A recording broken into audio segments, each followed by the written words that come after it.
அன்பு நண்பர்கள் அனைவருக்கும் வணக்கம். நான் உங்கள் ஆண்டாள் வாசு துரைசாமி. 100 நாள் 100 வாஸ்து டிப்ஸில் இன்றைக்கி 68வது நாள். இங்கே ஒரு அற்புதமான ஒரு வாஸ்து டிப்ஸு. என்ன தான் ஒரு வீடு கட்டியிருந்தாலும் மக்கள் பல வீடை பார்த்துருந்தாலும் சில சந்தேகங்கள்னு ஒன்று வரும். அது முக்கியமான சந்தேகம்னா படி எத்தனை படி வைக்கிறதுன்னு. இந்த வீட்டுக்கு நிலவாசல் படி இல்லை, இந்த ஏரி போட படிக்கட்டு வந்து 1 வைக்கணுமா, இல்லை 2 வைக்கணுமா, இல்லை 3 வைக்கணுமா, 4 வைக்கணுமா, 5 வைக்கணுமான்னு இருக்கும். ஒருத்தர்னு சொல்லுவாங்க 3 படி வைங்க, அதில் வந்து மொதல் படி வந்து நேராக இருக்கணும், வீட்டுடைய அந்த அந்த இந்த ஃப்ளோரோடைய மட்டத்துக்கும் அந்த படிக்கு நேராக இருந்துச்சுன்னா அந்த மாதிரி இருக்கிறப்ப 3 படிக்கிட்டு வைங்க, அது கொஞ்சம் மேடாக இருந்துச்சுன்னா 2 படிக்கிட்டு வைங்க, 4 படிக்கிட்டு வைங்க அப்படின்னு சொல்கிறாங்க.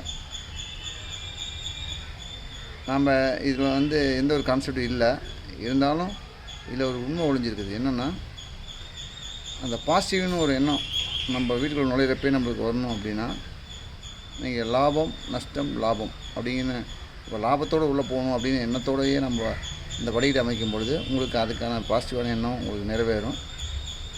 அதனால் இந்த படிக்கட்டோடைய வித்தியாசம் 3 வைக்கிறமோ 4 வைக்கிறமோ 2 வைக்கிறமோ கணக்கெலாம் இல்லை. பட் ஆனால் பாசிட்டிவ் ஒரு எண்ணமாக இருக்கும்ல. எடுத்துனையும் வந்தீங்கன்னா லாபம் வைப்போம், அடுத்தது நஷ்டம் 2ஆக படிக்கிட்டு 3ஆக படிக்கட்டுக்குள்ளே உள்ளே போயிடணும் லாபம். அதாவது 3 அப்படின்னா அந்த நிலவரம் உள்ளே போயிடுவோம். அப்போ அந்த மாதிரி அமைப்பே அமைச்சிங்க. அதனால் நீங்கள் படிக்கட்டு அமைக்கும்பொழுது 2 படிக்கிட்டு 4 படிக்கிட்டு 6 படிக்கிட்டு வச்சிங்கன்னா அந்த லாபங்கிற நோக்கம் எண்ணமாக வரும்பொழுது உங்கள் வீடும் உங்களுக்கு பாசிட்டிவாக கொடுக்கும், நல்ல எண்ணமாகவும் கொடுக்கும். மேலும் நல்லா தருகின்றேன். நன்றி, வணக்கம், வாழ்க வளமுடன்.